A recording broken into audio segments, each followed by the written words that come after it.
আসসালামু আলাইকুম দর্শক। বাগেরহাটে জনশুমারি ও গৃহগণনা 2022-এর রিপোর্ট প্রকাশিত। বাগেরহাটে জনশুমারি ও গৃহগণনা 2022-এর জেলা রিপোর্ট প্রকাশিত হয়েছে। এতে বলা হয়েছে বাগেরহাট জেলার মোট জনসংখ্যা 16,13,000 জন। এর মধ্যে পুরুষ 49.74% ও নারী 50.26%। জেলার প্রতি বর্গ কিলোমিটারে বসবাস করেন 407 জন। বৃহস্পতিবার 27 জুন দুপুরে জেলা প্রশাসনের সম্মেলন কক্ষে জনশুমারি ও গৃহগণনা 2022-এর জেলা রিপোর্ট প্রকাশনা অনুষ্ঠানে পরিসংখ্যান ব্যুরোর পক্ষ থেকে এসব তথ্য জানানো হয়। প্রকাশনা অনুষ্ঠানে প্রধান অতিথি হিসেবে উপস্থিত ছিলেন জেলা প্রশাসক মোহাম্মদ খালিদ হোসেন।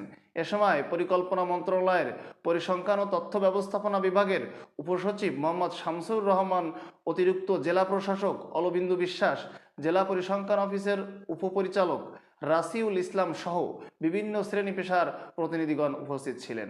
প্রতিবেদনে দেখা যায় জেলার 12,27,890 জন মানুষ গ্রামে বসবাস করেন, আর জনসংখ্যার 83.25% মানুষ মুসলমান, 16.38% হিন্দু, 0.1% বৌদ্ধ, 0.37% খ্রিস্টান ও 0.2% অন্য ধর্মাবলম্বী মানুষ রয়েছেন।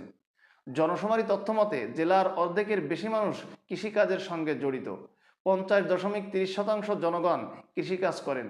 বিভিন্ন সরকারি বেসরকারি চাকরি ও সেবা খাতে 37.29% এবং শিল্প খাতে 12.41% মানুষ জড়িত রয়েছে। আজ এ পর্যন্তই। আল্লাহ হাফেজ।